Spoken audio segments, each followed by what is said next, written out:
Hello, welcome. Thank you all for being here today. My name is Seth Amundsen, and you all know me, of course, very well. But I'd like to take an opportunity today to reintroduce myself to you with a couple of objects that bear special significance to my life, past, present, and future. The first object that I'd like to share with you is a book. This is The Eye of the World by Robert Jordan. It's also the first book in the best series that I've ever read in my entire life.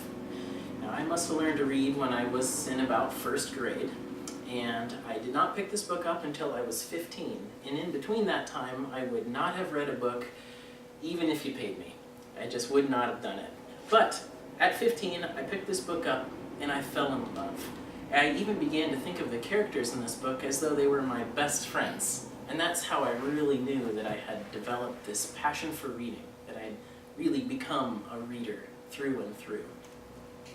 And that love of reading, specifically science fiction and fantasy, ended up sparking curiosities and interests in my life all over the place.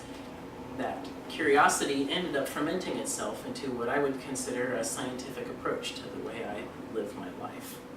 And that scientific approach was voiced with my next object. And that is why I think that this book is the best representation of who I was. Now on to my second object. This is what I have chosen to do with that scientific approach to my life. This is a bottle of wine that I made off the plum tree in my backyard. And every year I make wine, a couple of different batches at a time, and I vary one ingredient between each batch.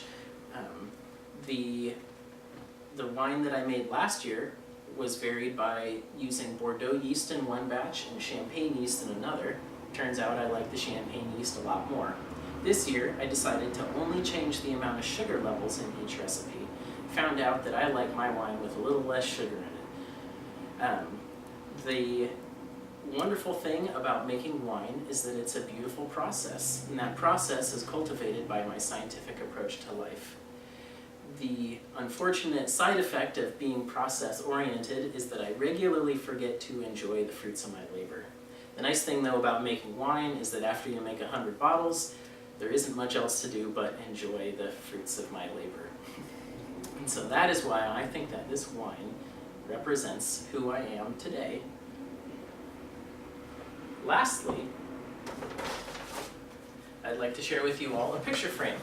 An empty picture frame, in fact. One day, this picture frame will house my degree in computer science and engineering. But more than that, it represents my goals for the future and very possibly the fears that I have associated with attaining those goals.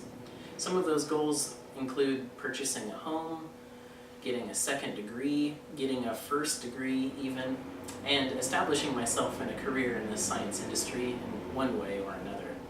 But right now in my life, I cannot see beyond the picture frame. I cannot see the man that I will become after graduation. All I can see is this empty picture frame. It is the whole of my goal. And I must confess I'm a little afraid of reaching this goal, and I don't know what it will offer me when I get there, but I am confident that I will get there, and I will love the man that I will be at that point in my life. So with that, I'd like to thank you all very much for being here today, and I appreciate your time and look forward to seeing you all the next time around.